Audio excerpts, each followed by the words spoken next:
Hello बच्चों, कैसे हो? I think all of you will be all right.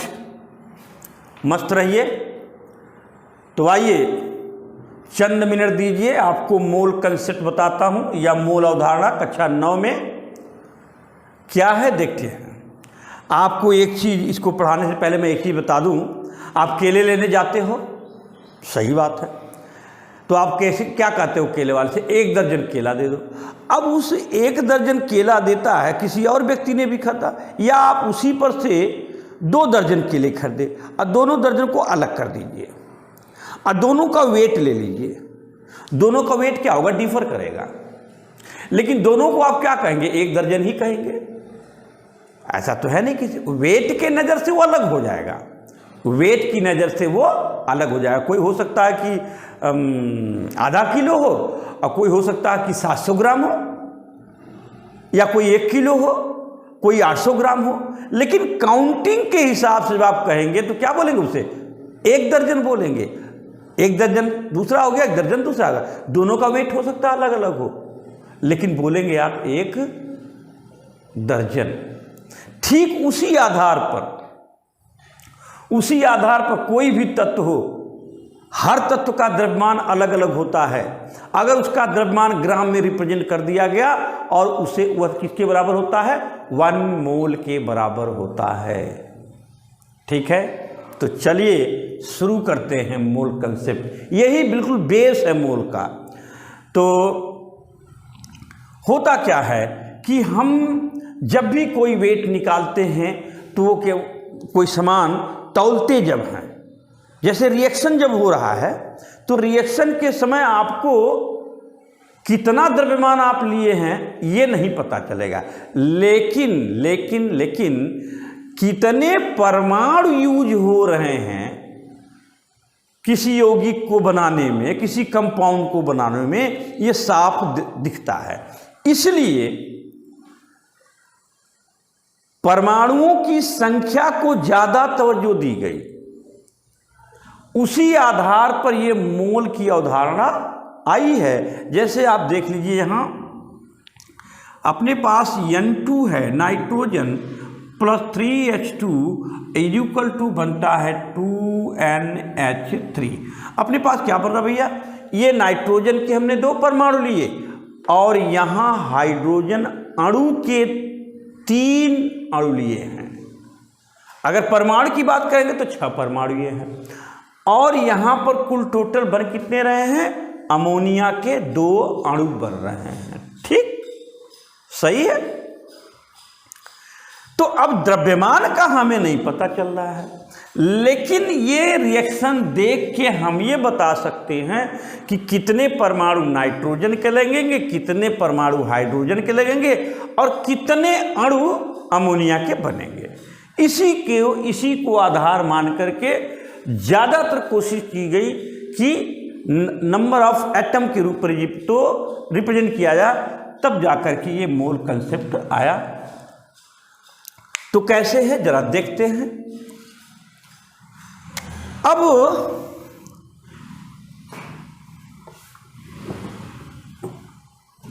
देखिए 1 AMU इक्वल टू होता है 1/12 इंटू एटॉमिक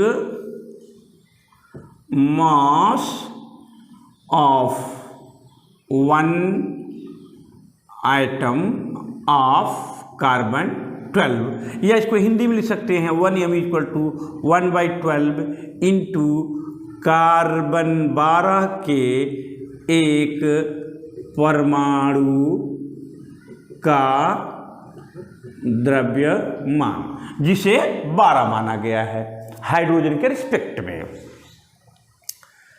अब वो कहानी उसकी बहुत लंबी है, वो आपके लेवल पर नहीं है, लेकिन इतना जानिए कि कार्बन 12 के 1 परमाणु का जो द्रव्यमान माना गया है हाइड्रोजन के रिस्पेक्ट में, वो 12 माना गया है।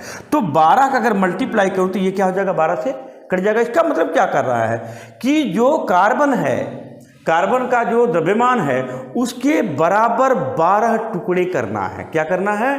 बराबर 12 टुकड़े करना है। तो आइए देखते हैं, यहाँ पर हम क्या करते हैं, 1 2 3 बराबर नहीं बन सकते, लेकिन ये मैं बता रहा हूँ कि बराबर हैं। ये कोशिश करता हूँ बराबर बनाने की, लेकिन छोटा भी बन जा रहा है। खैर ये बहुत बड़ा मैटर नहीं है, क्योंकि फिगर बना रहे हैं तो हो सकता है, लेकिन आप ये जानिए क्या होता है ये कि बराबर मात्रा बना 1 2 3 4 6 7 8 9 10 11 12। तो ये कितने हैं? 12।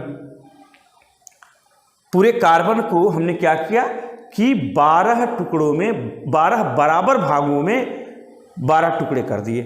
तो एक टुकड़ा क्या है? 1 mu के बराबर है। एक टुकड़ा किसका वैल्यू है? वह वैल्यू है 1/12 into atomic mass of 1 atom of carbon 12। या इसको कह सकते हैं कि ये एक टुकड़ा जो है किसके बराबर है? 1/12 गुणे कार्बन 12 के एक परमाणु का द्रव्यमान को शो करता है। ठीक। अब चलिए, अपने पास मान लीजिए कोई एक वेइंग मशीन है, तो हमने क्या किया, इस पर रख दिया जी। अब यहाँ अपने पास एक पात्र इधर रखा है, एक पात्र इधर रखा है। तो अब क्या किया जाए? अब यहाँ हमने रख दिया जी ऑक्सीजन। ऑक्सीजन रखा तो इस तरह के जो गोलियां, ये जो 12 टुकड़े बने हैं, इस तरह के कितने टुकड़े रखूं कि ये इसके बराबर हो जाए। हमें नहीं पता कि ये कितना है, लेकिन इसके कितने टुकड़े रखने पड़ेंगे? कार्बन 12 के एक परमाणु द्रव्यमान के 1/12वें हिस्से के जो टुकड़े बनेंगे उसके उस तरह के कितने टुकड़े रखने पड़ेंगे, ये देखते हैं हम लोग। तो देखिए 1 2 3 4 5 6 7 8 9 10 11 12 13 14 15 16। तो हमने देखा 16 जब टुकड़े हमने रख दिए तो ये बराबर में आ गया। इसका मतलब हो गया कि जो ऑक्सीजन का द्रव्यमान, या क्या कहेंगे, relative atomic mass of oxygen will be equal to what? कितने? एक गोली 1 mu के बराबर है, और एक गोली क्या है? 1/12वां गुणे कार्बन 12 के एक परमाणु के द्रव्यमान के बराबर है। तो हमने कितने गोली रखे थे यहाँ पर? 16। तो ये कितने हो गए? 16 AMU। तो कितने हो गए? 16 AMU। तो अब देखिए, इसको नोट करिए, फिर आगे बढ़ा जाए। चलिए, नोट हो गया? चलिए, इसी तरह से अगर हम दूसरी एक और एग्जाम्पल ले लूं, अपने पास इधर क्या रख दिया हमने? सोडियम रख दिया। अब सोडियम रखा तो यहां कितना देखते हैं कि कार्बन 12 के 1/12वें भाग का जो टुकड़ा बनता है उसका कितना टुकड़ा हमें यहां रखना पड़ रहा है। देख रहे 1 सॉरी टू डिस्टर्ब, चलिए 1 2 3 4 5 6 7 8 9 10 11 12 13 14 15 16 17 18 19 20 21 22 23। तो हमने देखा कि 23, ये कितना रखा हमने? 23 कार्बन 12 के 1/12वें हिस्से का 23 टुकड़ा जब हमने रखा तो ये इसके बराबर हुआ। इसका मतलब कि सोडियम का जो रिलेटिव एटॉमिक मास है, रिलेटिव एटॉमिक मास है, वो किसके बराबर है? 23 AMU के बराबर है। जिसे आज के डेट में IPAC ने इसे AMU की जगह यूनिफाइड भी लिखने को परमिशन दे दिया है, तो इसे हम 23U भी लिख सकते हैं, जिसे हम यूनिफाइड मास करते हैं। U स्टैंड फॉर यूनिफाइड मास। ठीक है, तो ये सोडियम का, ये क्या हो गया, सोडियम का द्रव्यमान हो गया एटॉमिक मास यूनिट में। अब चलिए, अब आप एक चीज देख रहे हो क्या कि सर आपने ऑक्सीजन का निकाला 16, सोडियम का निकला 23। तो देखो बेटा, जैसे ही हम किसी भी तत्व या अणु के रिलेटिव एटॉमिक मास को लिखते हैं, वह जो है उस तत्व के एक परमाणु को रिप्रेजेंट करता है। वह मास किसको रिप्रेजेंट करता है, उसके एक परमाणु के मास को रिप्रेजेंट करता है। अब चलो, अब इसे हम जब ग्राम में रिप्रेजेंट कर देते हैं तो उसी को हम कहते हैं ग्राम एटॉमिक मास। तो ग्राम एटॉमिक मास की बात करते हैं, ग्राम एटॉमिक मास। तो रिलेटिव एटॉमिक मास की जगह अब हम क्या करने जा रहे हैं, ग्राम एटॉमिक मास। तो करेंगे क्या हम, तो इस यहां पर AMU की जगह AMU रिप्लेस्ड बाई ग्राम। अगर ऐसा हम कर देते हैं तो वह रिलेटिव एटॉमिक मास क्या बन जाएगा, ग्राम एटॉमिक मास बन जाएगा। तो चलिए, अपने पास क्या इधर लिख देते हैं रिलेटिव RAM, रिलेटिव एटॉमिक मास। इधर लिख देते हैं हम क्या, GAM, मतलब ये क्या है, ग्राम एटॉमिक मास। या इसको हम जब मॉलिक्यूल की बात करेंगे तो ग्राम मॉलिक्यूलर मास भी लिखेंगे। तो अब देखिए, यहाँ की बात अगर हम करते हैं किसकी, ऑक्सीजन की, तो यहाँ पर इसका 16 AMU है। तो इसको जब ग्राम एटॉमिक मास में रिप्रेजेंट करेंगे तो इसको कहेंगे हम 16 ग्राम बोलेंगे। ठीक है बेटा। और यदि हम सोडियम की बात करते हैं तो यहाँ पर क्या हो गया, ये 23 AMU है, तो इसको क्या बोलेंगे हम, 23 ग्राम हो गया। अच्छा, जो भी एटम है उसका जब हम ग्राम एटॉमिक मास रिप्रेजेंट करते हैं तो वह किसके बराबर होता है, 1 मोल के। वह क्या होगा, 1 मोल के। अब आप बोलोगे सर ये 16 ग्राम है वह भी 1 मोल के बराबर है, और ये 23 ग्राम है वो भी 1 मोल के बराबर है, ये कैसे संभव है। तो बेटा उसी पर कंसेप्ट हमने शुरुआत में आपको बताया था कि केले की जब बात करते हैं हम, जब केला लेते हैं 1 दर्जन बोलते हैं, वह केला कोई मोटा हो सकता है, कोई पतला भी हो सकता है। 1 दर्जन आप ठीक है एक साइज का ले लिया, उसका वजन अलग हो सकता है। दूसरा 1 दर्जन लिया तो उसका वजन अलग हो सकता है। वजन अलग अलग होगा, बट जब भी आप उसे गिनेंगे तो वह 1 दर्जन ही तो कहेंगे। ऐसा तो है नहीं कि कोई 1 दर्जन केला लिया आपने, मोटे मोटे थे वह 1 किलो वजन में आ रहा है, अब कोई पतला पतला था वो 700 ग्राम आ रहा है। तो 700 ग्राम जो केले 12 थे वो भी है, 12 थे भी है, संख्या तो 12 है।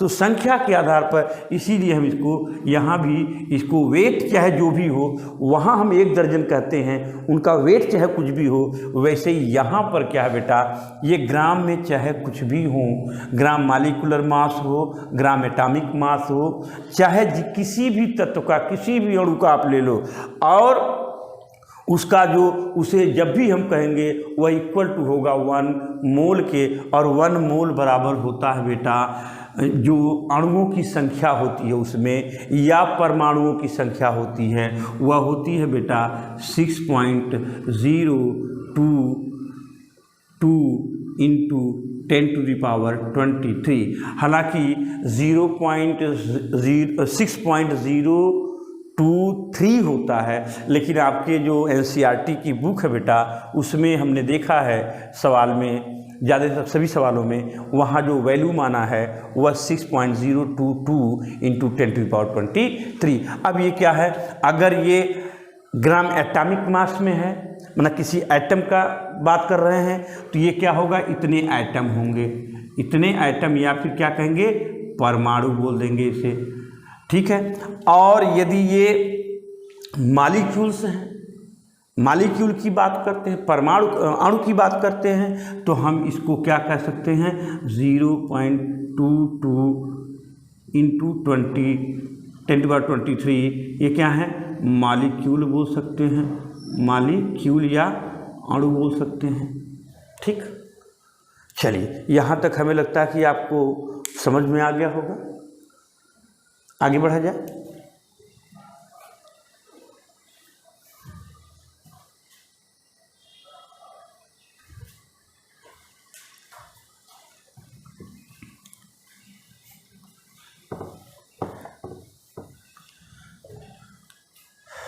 तो ये हो गया, मतलब कि वेट कोई भी हो लेकिन वो क्या होगा, वह 1 मोल के बराबर होगा। चाहे आप एटम को ले लो, चाहे आप मॉलिक्यूल के ले लो, हर एटम और मॉलिक्यूल का जो ग्राम एटॉमिक मास या मॉलिक्यूलर मास होता है, जिसे हम मोलर मास भी कहते हैं, वो फिक्स होता है और that will be equal to 1 mole always.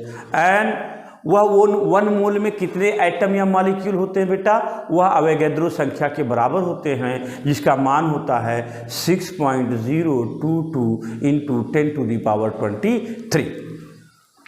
अब उस पर सवाल पूछा सकती है, जैसे आपको कहा जाए कि आपके पास में वाटर जो दिया गया है, आपको जो वाटर दिया गया है,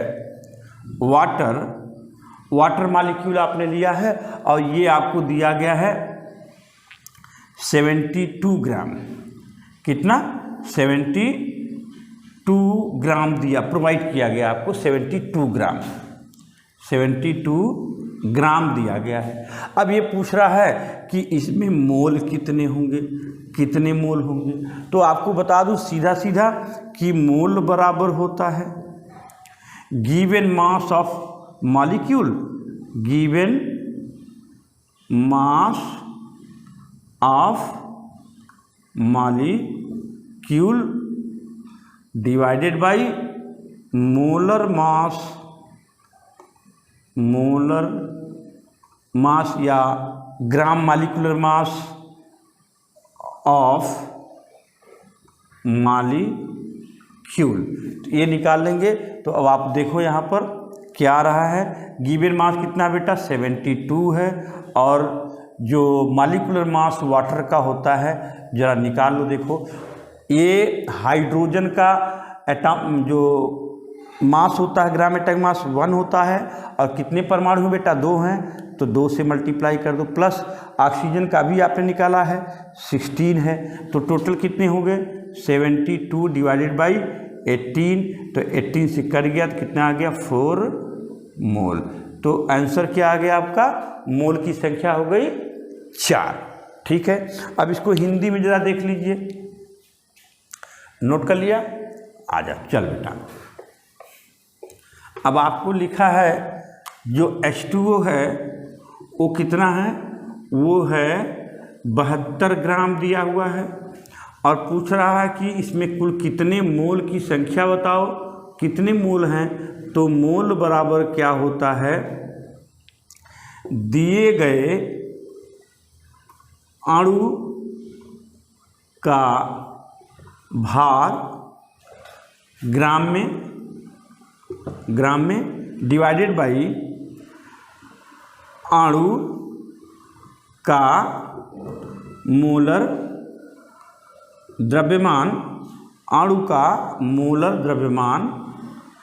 ठीक है, तो अब देखो कितना दिया है 72, अब मोलर द्रव्यमान क्या होता है, देखो यहाँ हाइड्रोजन का 1 होता है, तो 1 कितने परमाणु हैं 2, तो 2 गुणे 2 हो गया, धन ऑक्सीजन का कितना होता है 16, तो बराबर निकालो 72 डिवाइडेड बाई 18, तो कितना आ गया बेटा ये 4 मोल आ गया।